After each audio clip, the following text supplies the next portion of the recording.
Welcome to our latest user's guide here from dkengineering. It's a long overdue F40.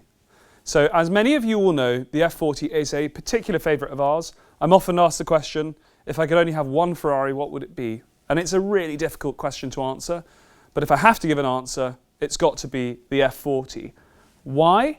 Well, for me, it's the car that strikes the balance between new and old. It's a new era Ferrari versus the old era Ferrari. It's Enzo Ferrari's last project that he oversaw. A little bit more about that in a minute, but here are the basics.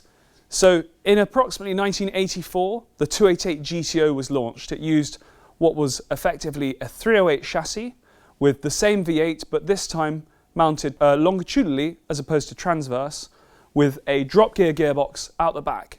And this was built with Group B in mind. It had a carbon Kevlar bodywork all over, and unfortunately later in the 80s that Group B era was brought to an abrupt halt. But that didn't stop Ferrari, because Enzo knew that he was onto something good.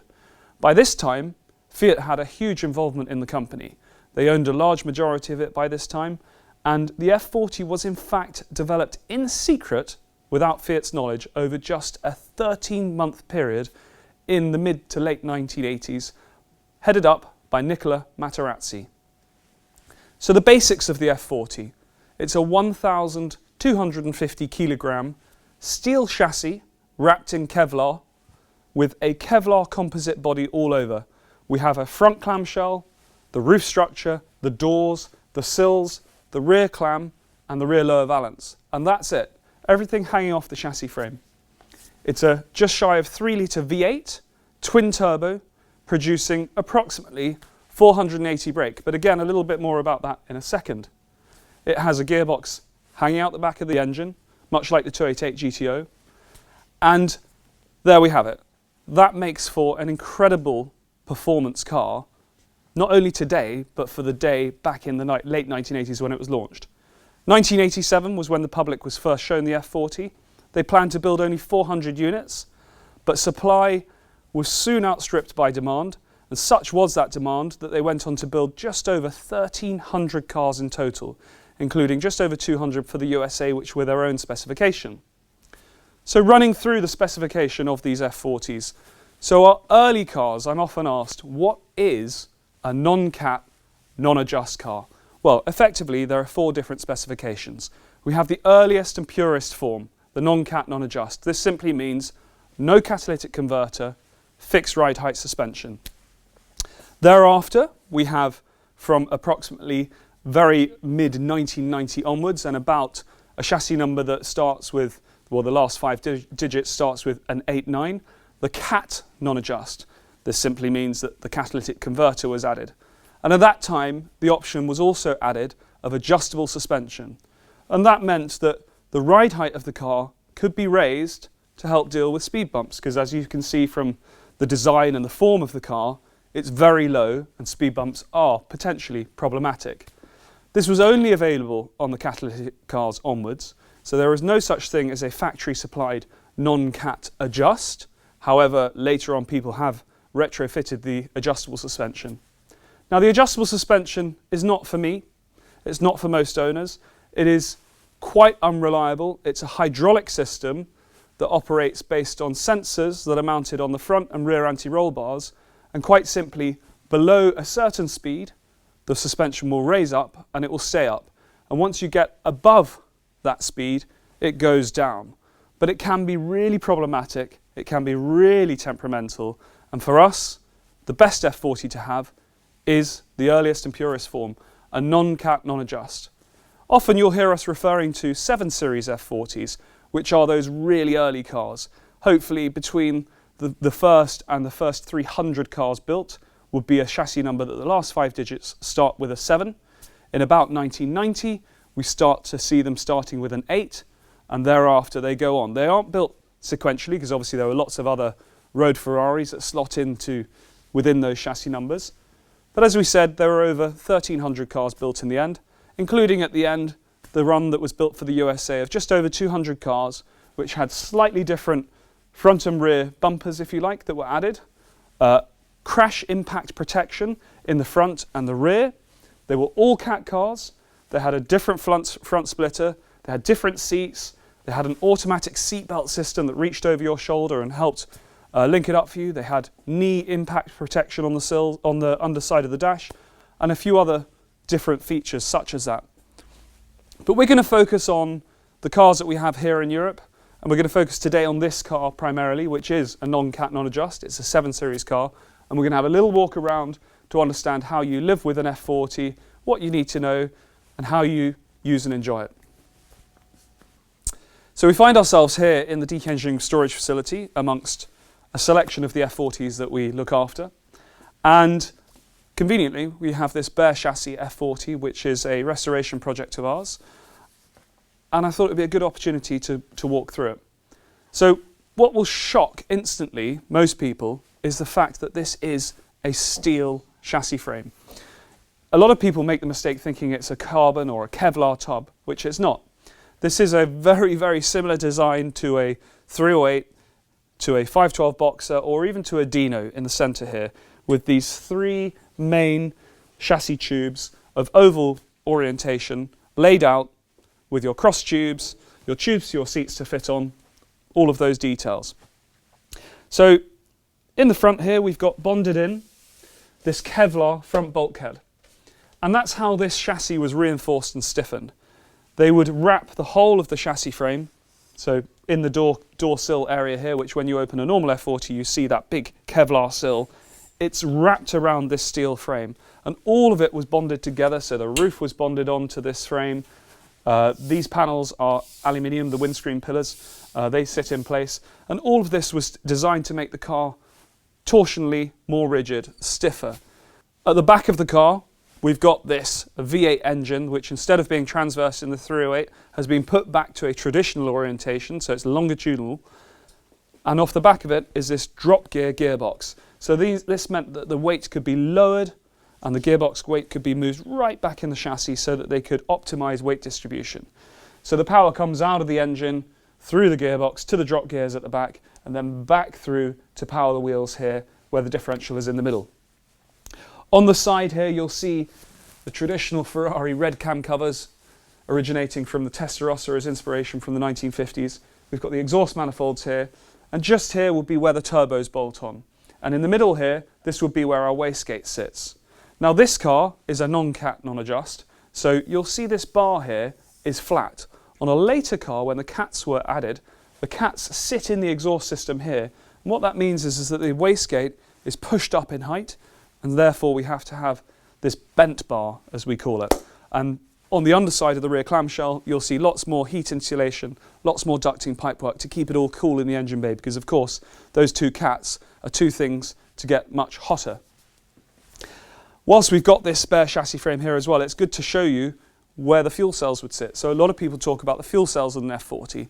Being very much of a race car, or a race car derived design, they had rubber fuel cells. These rubber fuel cells typically have a 10-year lifespan, or if for the track use, they have a 5-year guarantee from manufacturers. But we recommend to change tanks every 10 years. And that means that you have to take the rear suspension off the car, so the rear suspension would fit here and here, so your wheels would sit here at the back of the car. You'd have to remove that, and the fuel tanks slide in and out of this section here, and one sits here and one sits on the other side. They're connected by a balance pipe. There's a fuel filler on the bodywork on each side of the car, so you can fuel up from either side and it will fill both tanks because they're connected by a pipe. And the American cars did not have fuel cells. They actually had aluminium tanks, as well as their crash reinforcement at the rear, at the front, across the sides and in the sills, which ultimately made them heavier, as well as being all cat cars, so slightly less power, and of course aluminium tanks. Moving to the front of the chassis, we've got this removable subframe on the front suspension sitting here, steering rack on the front. If we look in the front here, you can see a real example of how all of the Kevlar was used and bonded with this green, which people would think is a flexible putty, but it's actually a solid epoxy resin that was bonded in to the webbing of the steel frame, and all of that was just to stiffen up the chassis, to use that lightweight Kevlar to stiffen it up. Of course, this is not carbon fibre, it's an earlier type of material, Kevlar, but it's a very, very similar product and was much more popular or used much more in the 70s and 80s until carbon fibre really took off. In the front here, normally we have the spare wheel well sitting here, which we'll see on another car later. But as you can see, underneath that spare wheel well, this is where the battery sits. And interestingly, the adjustable suspension was not an afterthought on the F40. It was definitely something they were thinking about doing from the beginning, because even the very earliest non-cat, non-adjust cars will have these brackets here. So this bracket here is for one of the reservoirs for the adjustable suspension system, where the fluid's held at pressure. And just here is where some of the electronics and things sit. And you'd also have another ECU sitting up here for the adjustable suspension. So it wasn't an afterthought, but it was never fitted to the non-cat, non-adjust early cars. The chassis number of an F40 is stamped into the frame here. You'll also find it on the top of the steering column.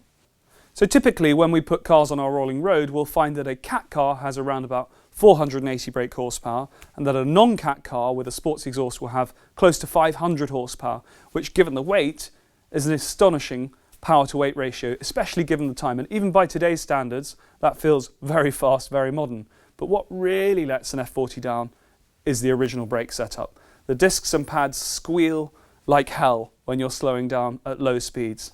The design of the wheels means that they can't cool down that much, so brake fade after repetitive heavy hits, if you're on track for example, is really bad. But our solution has been to develop this ceramic disc and pad conversion that beautifully fits within the size of the standard wheel, and the pad fits inside the standard caliper. So it's a really good solution to bring the cars up to almost modern day standards, massively improving them. We've also developed our own lifting system, so we can replace the shock and spring with a air-powered front lift system that's instantaneous. It can be fitted at the rear as well, so you can have all four wheels or just the front, which is a great solution to make the cars much more usable in the modern day environment without having to rely on what has become quite unreliable original technology of the factory adjustable suspension system. Another thing just to quickly point out, which I know has been pointed out by other people in other videos, are the suspension markings that you'll find on the top of the wishbones here, which often get washed away over time, but it's nice to see them on cars. Other than that, that is the F40 laid bare. I don't think it would be possible to see one in a rawer form. There weren't many options available on the F40. As we've mentioned, the later cars, you could choose adjustable suspension on the cat cars only, but something that was available throughout the range was Perspex sliding windows, or Lexan windows. And it's a bit of a common myth that the first 50 cars were fitted with Lexan windows. That's not the case whatsoever. However, if we looked at the complete production range of the F40, the majority of the cars that did leave the factory with Lexan windows were very early cars. And I think it's probably safe to say that people probably realised after delivery that they were particularly impractical, as they are just plastic sliding windows, which mean that you can't actually lock them. They're quite susceptible to jamming, breaking and scratching. However, the nice thing about the Lexan windows means that the inside of the door doesn't have a Kevlar panel to cover up the wind-up mechanism. It has this bare, lightweight, body-coloured panel, which is a really sort of sexy nod to the prototypes, as they were all the same as well. Something else that was done during production was, for a very VIP customer of Ferrari and Pininfarina, 7 or so cars were sent to Pininfarina, like this car, and they were totally rebuilt in right-hand drive specification. And this is one of those 7. This car is in the colour that it was painted by Pininfarina for that particular client. Every single car was to a different specification. As I mentioned, they were totally rebuilt, converted to right-hand drive, when they were practically new cars as well, and quite often featured lavish leather interior, sometimes Testarossa seats, full stereo systems, adjustable steering columns, and those cars are super, super special. And only 2 of them are outside of that collection that those 7 cars were built for in period. But other than that, no real options were available. But let's get back to the car and start looking at how we use it. First of all, keys. So every F40 should be delivered with a lovely dkengineering keyring, because you should buy it from us. But 2 sets of keys with 3 keys on each set. The first is your ignition key. This is a bendable key which goes in the dash and you turn it, but doesn't start the car because there's a separate start button. The second one is what I would call this round key. And the round key is for your fuel filler caps. Of course, there's one each side underneath the flap, and you can lock the fuel filler cap, which we'll do in a second. Finally, is this key. And this is for your door locks and your clam locks, which are matched all around the car. So 6 different locks all around the car with this one key. So we'll start with the front clam. On each side of the car, below the prancing horse shields, we have the lock that the key fits into. Now we'd recommend that you leave these locked when you're driving along so that they can't rattle and vibrate open. So if it's locked, it's clockwise. Turn it anti-clockwise to unlock. To open the latch, I'd always recommend placing the palm of your hand on the top of the clam here, pushing down and then pulling the lock out, and that will open it. You do the same on the other side, and then we'd always recommend it's a 2-man job to open the clam to stop it flexing and therefore damaging the other side of the car, which we'll show you in a second. Place your hand just in front of the mirror here, underneath the front of the clam, and lift at the same time, like I said, so it doesn't bend and flex. Pull it all the way forwards. There are cables to hold it forwards, and just be careful in the wind that this doesn't blow closed. So here we are in the front. We find our spare wheel well. Now, an F40 never had a spare wheel, but it is big enough to fit a front. In the middle here, we've got this battery cover, which you can pop off easily and access the battery should you need to. And as part of preparation, we would always prepare a car to have a charger lead in the front here, so you can place it on trickle charge whilst it's not being used. Under the reservoirs here, we have the battery cut-off switch. So you turn it clockwise to turn the battery off and anti-clockwise to turn it on. All F40s had that fitted there.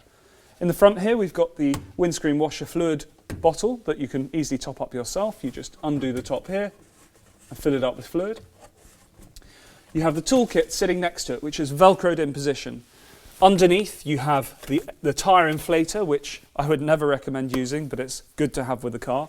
And then this is a tool roll, which laid flat contains all your tools, your bulbs, a spare belt, and then that should be velcroed on top, sitting just there. So in the front here, this is a great space to put bags for travelling, which on the modern hypercar is virtually non-existent to have space. But an F40 is actually a very practical car in that sense. And as we'll see in a while, the cars actually were available when new with full fitted luggage. So a full luggage set was available for the F40. This fits in the spare wheel well. This fits underneath the thighs of the passenger, and hence this shape, so that it can go against the sill because the sill has a slight curve to it. And then this suit bag was designed to go behind one of the seats. And then the book pack came in this lovely, and all of this was made by Scudoni, this lovely Scudoni wallet, which quite often some of the original owners had their names on a metal plaque on the outside. And within here you should have your original service book, your dealer directory, and your user's manual. So as you can see, the whole front clam is one piece. Now, the finish and the way in which this is painted in here will change through the course of chassis numbers from early to late cars. Also, sometimes on the very early cars, this front wheel well is a slightly different design in the way it's made, but it's only ever so slight. But all of these little things help us point towards whether cars are correct or not. Equally, another item that's sometimes different under the front here are the shapes of these brake cooling ducts and the actual ducts on the suspension themselves. The very famous body numbers can be found under some covers under the front clam here as well. Before I close the front clam, I'm just going to show you this panel here. This often is the area that gets damaged when someone tries to shut the clam on their own and they allow it to flex. So again, Ethan will help me close the front. Now, if I was found to be on my own, I'd want to make sure that I could lift it in one place only from the middle and let it come down level, not holding it just one side, because then the grille on this side would damage the bodywork on the other side. But luckily I've got Ethan here helping me. So we push it down, and just much like when we're opening it, one palm down on here, close it, then go to lock it. As I've already mentioned, we have a fuel filler on each side, and that's because we have a fuel cell sitting on either side of the engine, but very much beneath the fuel filler. These are linked by a balance pipe, so you only need to fill up from one side. So you simply lift the cover, and you've got your fuel filler cap here. You use your round key, and you can lock it and unlock it, and then simply twist and remove. So this is the way your cap works. You twist it like that. That's the lock position. Lift it up, turn it, and then it's ready to remove. So lifting the clam is very much a one-man job to make sure that we don't twist it, but you will need a second man to do the bonnet prop. So we lift in the middle, we make sure we don't catch the inner arches, we get all the way up, then Ethan comes in to help. So it's really important to do this slowly and carefully. Outside of the car, you get the pole to line up, you slide it into position. It's always tricky because they are a terrible design. And once we've lined it up with the hole, there we go. And then it sits there, supports the rear end. So whilst we've got the engine bay open like this, I just wanted to go back to the differences between a cat car and a non-cat car. So in my mind, there are 6 major differences between the two. Number 1, the most obvious, 2 catalytic converters on the exhaust system which sit in this area here. Number 2 creates the wastegate sitting higher, and therefore we have a bent bar on top of the wastegate instead of this flat bar. This is a non-cat car, of course. Number 3, the air filter boxes are rotated through 90 degrees on a cat car and are painted silver. Number 4, different ducts. So on the cat car down there, we have a different cooling duct here with a bigger heat shield that sits underneath here, and a bigger cooling duct that sits here. Number 5 is that the gearbox has a different ratio in second gear. And why is that? That's so that the 0 to 60 is as fast as a non-cat car on a cat car, because on a cat car, number 6, the cam timing is different, so it produces less power, and also the emissions are kinder to the environment. As I've already mentioned, there are quite a few subtle differences between production of the early cars and later cars, and these changed along the way. So for me, when looking at an F40, it helps me determine whether the car's original or not, because I look at, first of all, what the chassis number is, and therefore where it lies in the range, and what I'd expect to see in terms of finish, in terms of stampings, in terms of plates, in terms of where it's painted and where it's not. So under the back here, some little things might be the way in which it's finished on the inside of the rear wheel arches, the shape, where it's painted, how rough and raw it is. The earlier cars are more rough, more raw, less finish and detail to them. Moving into the engine bay, on a very early car, you see no assembly number here. So this car is what I would call an 82,000 series car. So the first 2 digits of the last 5 digits of the chassis number start 82. So it's not a 7 series car, it's not super early. But by the fact that it has no assembly number plaque here, that says to me that it's one of the first 400 cars built, which quite often for the collector and for me, I like to try and aim to buy one of those very early cars, as they were fundamentally the cars that Enzo originally intended to produce, and most likely this chassis frame would have been made whilst he was still alive. You'll see this iconic exhaust system. You'll remember from the Burago models that we all had as a kid, that was the standard system. Of course, it's over-silenced, and as standard, an F40 sounds really terrible, in fact, and needs a sports exhaust. But today, it's really important to try and make sure that your car comes with this standard exhaust, even if it just sits on the shelf in your garage. You see the intercoolers mounted up high here. On the early cars, these are finished in raw aluminium, but as we move into these 8 series cars and onwards, they're painted and finished in this silver paint as opposed to raw aluminium. You've got the classic inlet plenum there in that soft silver. Sometimes you see that they've been painted red, or that someone has painted the Ferrari in red. This one is totally plain silver, as it should be. We have the Lexan rear screen here, which has 2 lines of vents. Of course, Bob Houghton in the late 80s, early 90s produced a limited run of 3 vents, so that when you looked out your rear view mirror, you had better visibility. So quite often on some of the UK cars that have been here for a long time, you see that, which is a very English thing, nice thing to see. And as you may have seen on some other F40 videos, if you've watched them, you've got stampings much like the front suspension on the rear suspension here, so I don't need to go into that. Often we look at the foil on the rear valance here to see that it's the original pattern, as it's impossible to replicate. Not unreasonable that it might have been replaced, especially if you've had a clutch change and the gearbox has been out of the car. And when you look at the back here, you see that the engine sits right in what is effectively a rear subframe. It's not removable like the 288 GTO, it's a fixed subframe, which helps with rigidity again, less bolts, solidly mounted. It makes for a stiffer car. And the suspension hangs off the back of the chassis there. The gearbox hangs right out the back here. We've got the engine mounts on show. You can see the rear anti-roll bar here. As I mentioned, adjustable suspension will have some sensors on here to measure what the ride height is currently running at when they're driving along. You've got 2 coolers here. So one is for the gearbox and one is for the engine oil cooling. And these are both fed from vents from the NASA ducts on the top of the clamshell.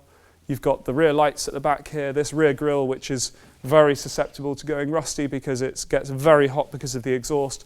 And then if you drive the car in any sort of damp weather, the water goes straight onto here and evaporates immediately, causing them to corrode very quickly. But again, not a big deal. And then often you'll see that these latches corrode very quickly because the water just sits inside there. You've got the sensors here for the lighting system. And that's about it. Again, going back to the fuel cells. So the fuel cells sit behind these panels here, so you have to take the wheel off, you have to take the rear suspension off, then you can remove that panel and get at the fuel tanks to change them. Cam belts for the servicing are accessed from the inside of the car, so unlike a 348 or a 355 where you have to drop the engine out to change the cam belts, in fact you just move the seats forwards, you remove a panel and you can access the cam belts from there. And finally, oil, if you're brave enough to want to try and check your own oil level, this is a dry sump oil system and the oil filler is in the corner here. So now we'll try and close the rear clamshell. So again, one person to lift and drop it down to stop that twisting. And this is the time when it's a real problem because these edges on the inner rear wheel arches will catch the ends of the rear anti-roll bar links. So that's really important. Otherwise they catch on there, it makes a nasty noise, it can take a nick out of the Kevlar. So first of all, I'll need my help from Ethan again, but I will lift this up. So Ethan, if you come over. So I'll lift this up and Ethan will take the bar, dismantle it, and there are two clips here so that when it's pulled apart you can push it down and each one clips into its own clip. Also, an easy sign to see if an F40 has been repainted is the weight of the rear clam, because obviously more paint, heavier. So I've got to make sure that I've got this perfectly level as I come down. And as you'll hear, no contact with the inner rear wheel arches. Push down on each corner, and there we are. Just before we dive into the interior and the running instructions of an F40, let's have a quick chat about paint. So, with regards to an F40, the perfect car does not exist. Buying an F40 will always be about making a compromise, and that's whether it's mileage, whether it's servicing history, ownership history, specification, or indeed paint.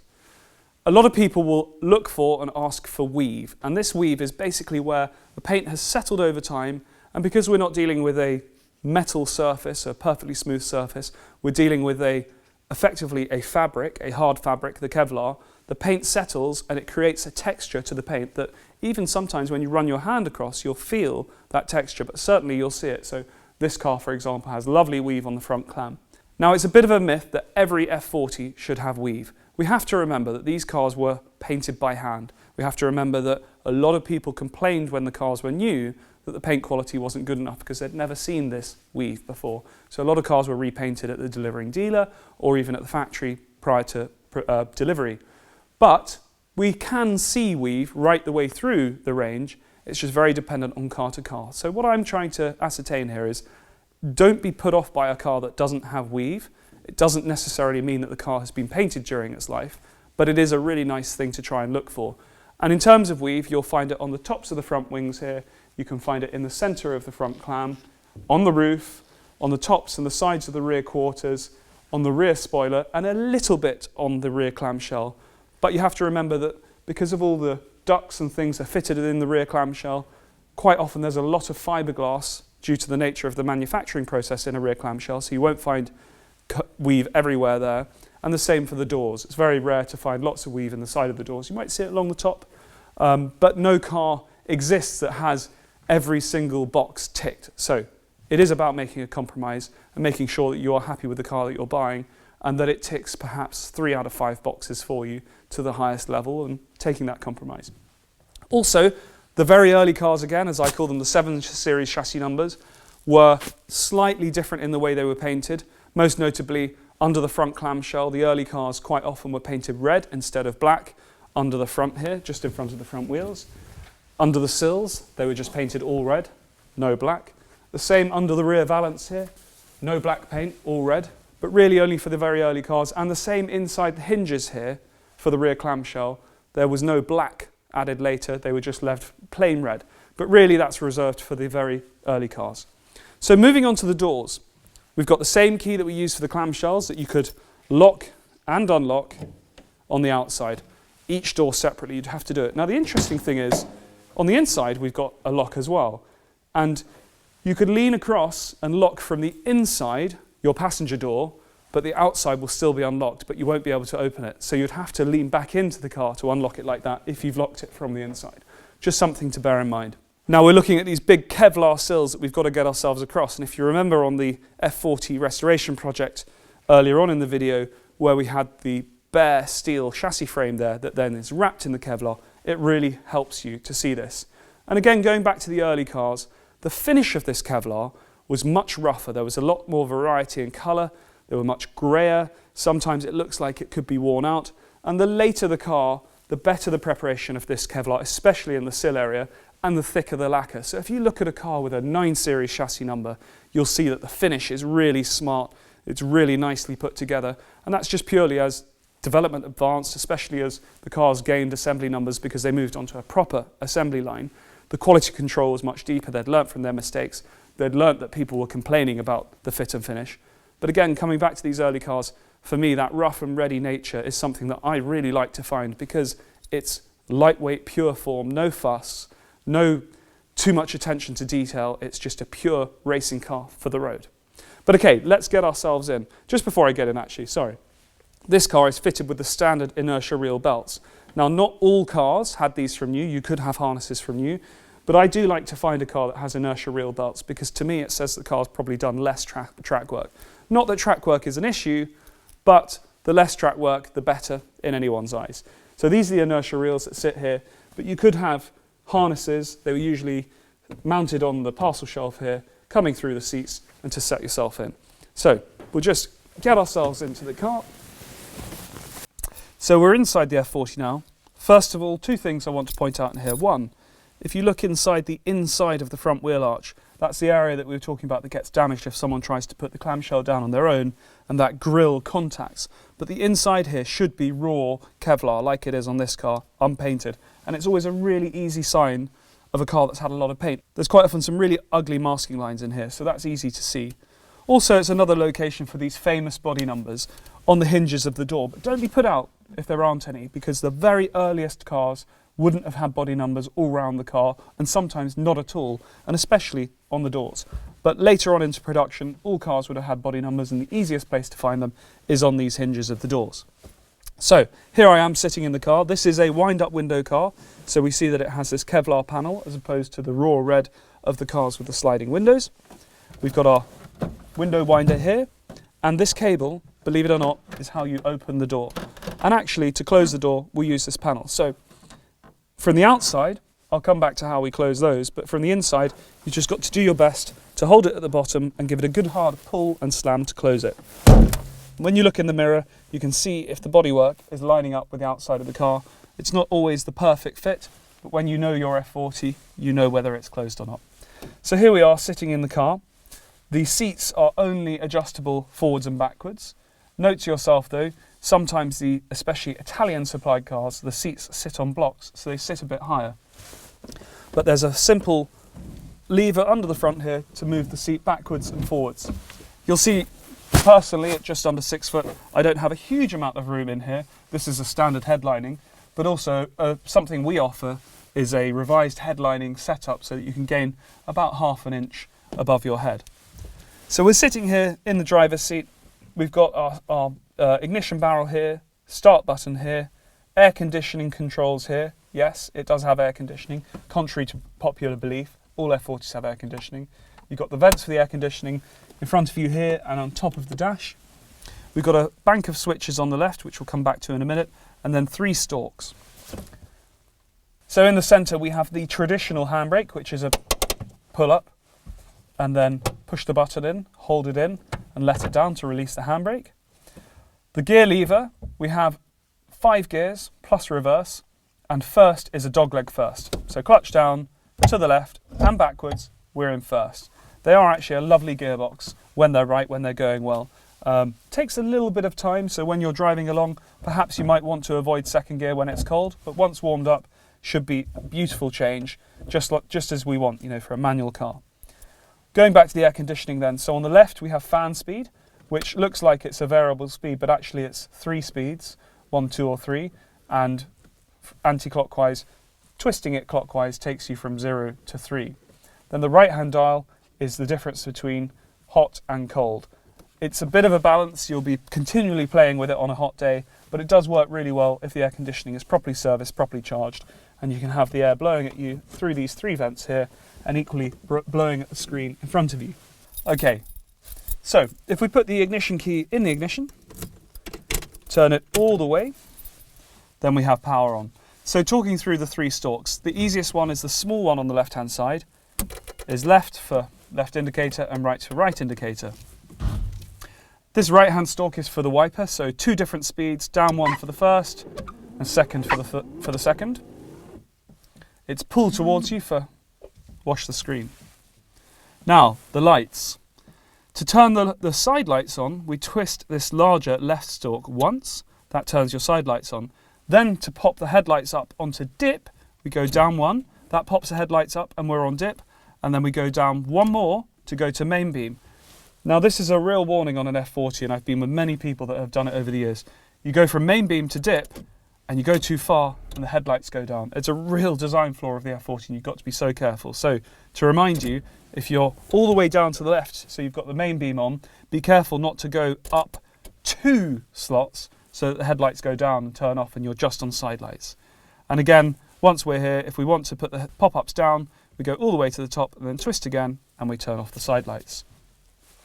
On this left bank here, we have 4 switches. Now, on this car, being a non-cat non-adjust, we're missing the last one.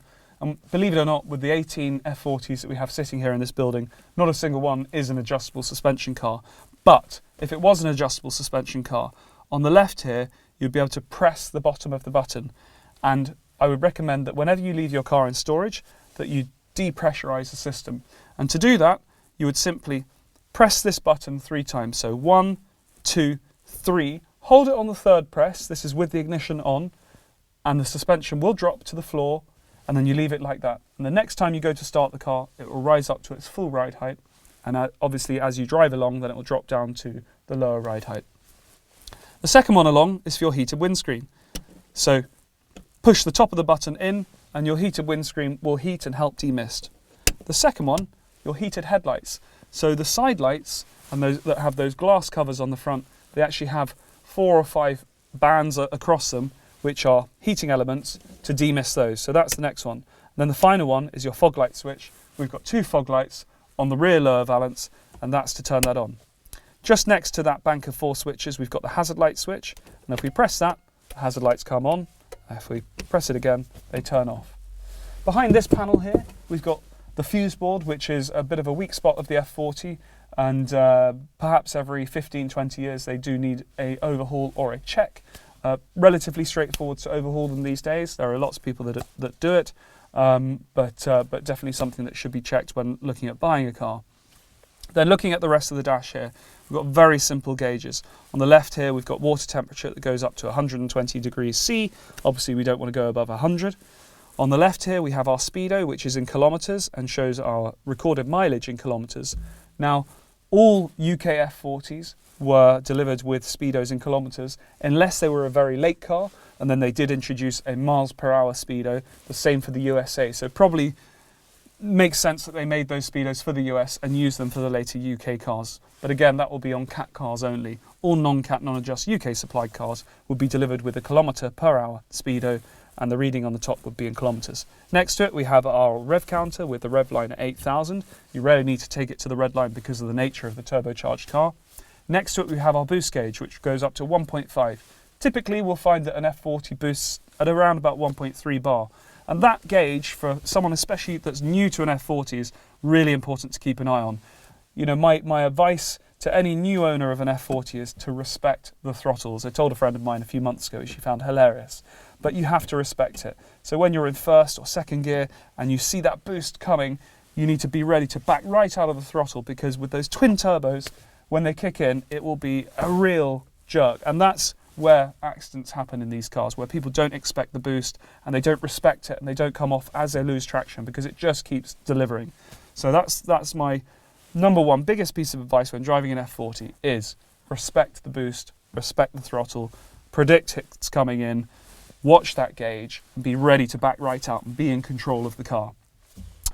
Moving to the next gauge, we have oil temperature, and then we have oil pressure, and finally we have the fuel level gauge, which, you know, a remarkable capacity on these cars, but we would always recommend only ever having them around about half full. Please try to avoid filling your tanks to the brim, and also over a long period of time when the cars are in storage, try to keep the fuel level low, and the first thing you do when you drive the car and it's not been driven for, let's say, 6 months, is go to the fuel station and pop some fresh fuel in, because we all know that today shelf life of fuel is very, very short indeed, and you can do a lot of damage to the engine.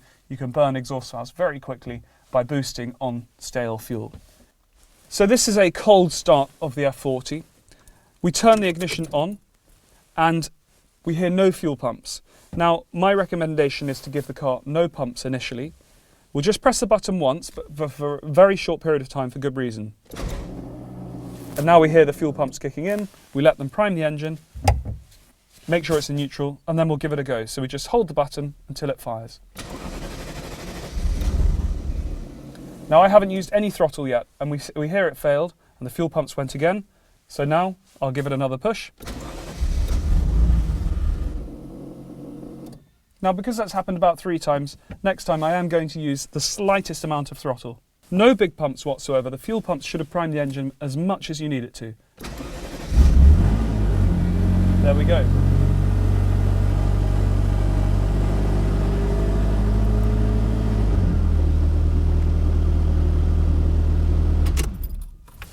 Now, much like any engine, it's important to warm it up to temperature before you go.